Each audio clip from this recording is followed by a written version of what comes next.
Voice of saints Telugu video ప్రేక్షకులందరికీ సర్వోన్నతిని నామంలో శుభాభివందనములు తెలియజేస్తూ ఉన్నాను.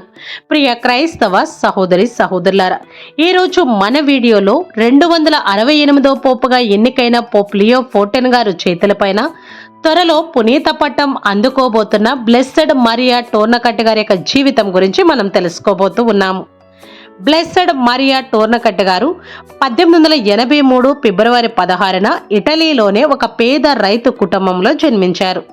వీరు చిన్నతనం నుండే తల్లిదండ్రుల ప్రేమ అనురాగ వాతావరణంలో పెరిగారు. తన తోబుట్టువుల సంరక్షణలో ఎంతో సంతోషంగా కష్టపడి పనిచేస్తూ ఉండేవారు. మరియాకి యుక్త వయస్సు రాగానే మఠకన్య కావాలి అని ఆమె ఆశపడ్డారు. కానీ దానికి మరియ తండ్రి అంగీకరించలేదు. కానీ కుమార్తెపై ఉన్న ప్రేమతో తనకి 21 సంవత్సరాల వయసు వచ్చిన తర్వాత మఠకన్య కావడానికి తండ్రి ఒప్పుకున్నాడు. దానితో 1905 అక్టోబర్ 15న డాన్ బోస్కోలోని సెల్సియన్ సిస్టర్స్లో చేరారు మరియా. మరియా తల్లిదండ్రులను విడిచి వెళ్లిపోవడంతో తండ్రి బెంగతో అనారోగ్యానికి గురై మరణించాడు. మరియా 1908లో మఠకన్యగా మాటపట్టను తీసుకున్నారు. సిస్టర్ అయిన తర్వాత 1915లో నర్సింగ్ కోర్సును పూర్తి చేశారు. నర్సింగ్ కోర్సు పూర్తి కావటంతో మొదటి ప్రపంచ యుద్ధంలో గాయపడిన సైనికులకు ఎంతో ఓపికగా ధైర్యంగా యుద్ధ వాతావరణంలోకి వెళ్లి అనేక మందికి సేవలందించారు. అలాగే రెడ్ క్రాస్ సొసైటీలో నర్సుగా కూడా పనిచేశారు. మరియా అమెజాన్ అడవిలోకి గవార్ తెగలో సువార్త ప్రచారం కోసం 1922 నవంబర్ 9న ఈక్వెండర్లోని మిషన్లకు పంపబడ్డారు. సిస్టర్ మరియా అమెజాన్ అడవులకు వెళ్లిన తర్వాత అక్కడ గిరిజనులు ఆమెను మామా సీతా అని పిలిచేవారు. మామా సీతా అంటే సొంత తల్లి అని అర్థము. ఈక్వెడర్ సువార్త ప్రచారానికి వెళ్ళినప్పుడు సిస్టర్ మరియా ఆమె తోటివారు ఫ్రాన్స్లోనే మార్సిలియాకు వెళ్లి రైలు ఎక్కారు. ఆ తర్వాత 2 వారాల పాటు పడవ ప్రయాణం చేసి 1925లో బే ఆఫ్ గియాక్వేల్కి వెళ్లారు. అక్కడ కొంతకాలం నర్సుగా మరియు ఫార్మసిస్ట్గా ఆమె పనిచేశారు. ఆ తర్వాత అక్కడ ఉన్న లోకల్ బిషప్ గారితో కలిసి మరియా ఒక చిన్న యాత్ర బృందంగా ఏర్పాటు చేసుకొని అమెజాన్ అడవుల్లోనికి వెళ్లారు. సిస్టర్ మరియా అమెజాన్ అడవిలోకి వెళ్లిన వెంటనే అక్కడ ఒక అధికారి కుమార్తెను కాపాడారు. అలా ఆమె ఒక అధికారి కుమార్తెను కాపాడే ప్రయత్నంలో సిస్టర్ మరియాకు బుల్లెట్ గాయమైంది. ఆ బుల్లెట్ కూడా అక్కడ గిరిజనులే చేశారు. దానితో గవర్ తెగ గిరిజనులందరూ సిస్టర్ మరియా దగ్గరికి వెళ్లి ఆమెకు సేవ చేశారు. అలా సిస్టర్ మరియా గిరిజన ప్రజల యొక్క ప్రేమ అనురాగాలను పొందుకోవడం మొదలుపెట్టారు. దానితో సిస్టర్ మరియా ఆమె బృందము ఒక కొండపైన చిన్న ఇంట్లో స్థిర నివాసాన్ని ఏర్పాటు చేసుకోగలిగారు. అలా 44 సంవత్సరాల పాటు అమెజాన్ అడవిలోనే గవ్వర్ తెగ గిరిజన ప్రజల మధ్య సువార్త బోధ చేస్తూ వారందరికీ సొంత తల్లిలా మారారు సిస్టర్ మరియా. దానితో అక్కడ అడవి ప్రజలందరూ కూడా సిస్టర్ మరియాను మామా సీతా అని ఎంతో ప్రేమగా పిలుస్తూ ఉండేవారు. అమెజాన్ అడవుల్లో ఎన్నో రకాల ప్రమాదాల మధ్య సువార్త పరిచర్య చేస్తూ ఉండేవారు. ఆమె ఒక నర్సుగా, సర్జన్గా, ఆర్థోపెటిక్గా, దంత వైద్యురాలుగా మరియు అనస్థీషియాగా, యూరాలజిస్ట్గా అక్కడ ప్రజలకు సేవలందిస్తూ ఉండేవారు. అన్నిటికంటే ముఖ్యంగా విశ్వాసము, ఓర్పు మరియు దయతో ఆమె జీవిస్తూ ఉండేవారు.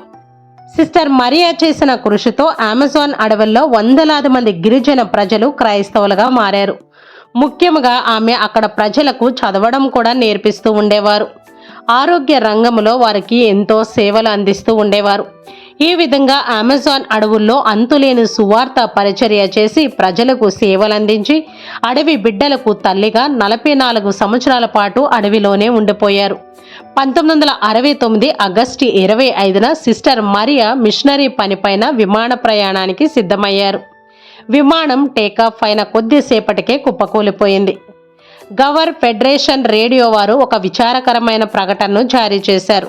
మా తల్లి మరియా టోర్నికట్ చనిపోయారు. ఆమె మృతదేహం ఇక్కడే ఉంది అని ప్రకటించారు. ఆ విమానంలో మరో 2 అమ్మగారులు కూడా ఉన్నారు.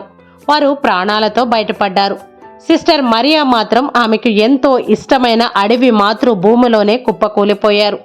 ఇలా ఆ అడవి ప్రజల కోసం ఆమె తుది శ్వాస వరకు అమెజాన్ అడవుల్లోనే జీవించి అక్కడే మరణించారు. రోమన్ క్యాథలిక్ చర్చ్ ప్రకారం 1986 సెప్టెంబర్ 7న పునీత పట్ట ప్రక్రియను ప్రారంభించారు. నవంబర్ 12, 2008 పోప్ బెనడిక్ట్ 16 గారు సిస్టర్ మరియా విరోచిత ధర్మానికి గుర్తుగాను గౌరవనీయురాలుగా ప్రకటించారు. సిస్టర్ మరియా టోర్నికట్ గారి యొక్క మధ్యస్థ ప్రార్థన సహాయంతో అద్భుతాలు జరగడంతో 2012 నవంబర్ 24న సిస్టర్ మరియాను పవిత్రరాలుగా ప్రకటించారు. పోపు గారి తరపున కార్డినల్ ఏంజలో గారు ఈ వేడుకకు అధ్యక్షత వహించారు. రెండవ అద్భుతాన్ని పోప్ ఫ్రాన్సిస్ గారు 2024 నవంబర్ 25న ప్రకటించారు. ఈ విధంగా సిస్టర్ మరియా టోర్నికట్ గారి యొక్క మధ్యస్థ ప్రార్థన సహాయంతో అనేక అద్భుతాలు జరుగుతూ ఉండడంతో పోప్ లియో 14 గారు సిస్టర్ మరియాను త్వరలో పునీత పట్టం ఇచ్చి పునీతరాలుగా గౌరవించబోతూ ఉన్నారు. ప్రియ క్రైస్తవ సహోదరి సహోదరులారా, 44 సంవత్సరాల పాటు అనగా వారి యొక్క జీవితం అంతా కూడా అమెజాన్ అడవుల్లోనే గడిపి అడవి ప్రజలకు భయంకరమైన పరిస్థితుల్లో కూడా సువార్త పరిచర్యను చేసి వారి యొక్క ప్రాణాలను కూడా అడవి ప్రజల కొరకు అడవిలోనే సమర్పించుకున్నారు. ఇటువంటి గొప్ప పునీతుల యొక్క జీవితాలు ఈ 2026లో మనకు ఆదర్శంగా ఉండాలని, వారిలో ఉన్న విశ్వాసము ధైర్యము మనకు కూడా రావాలి అని ఇటువంటి పునీతుల యొక్క మధ్యస్థ ప్రార్థన సహాయముతో ఈ 2026లో మనందరం కూడా విశ్వాసంలో బలంగా ముందుకు వెళదాం. ఇది ఈ రోజు మన సిస్టర్ మరియా టోర్నికట్ గారి యొక్క జీవితము. ప్రియ క్రైస్తవ సహోదరి సహోదరులారా, ఈ వీడియోను ఇంతటితో ముగిస్తున్నాను. మరొక మంచి వీడియోతో మీ ముందుకు వస్తాను.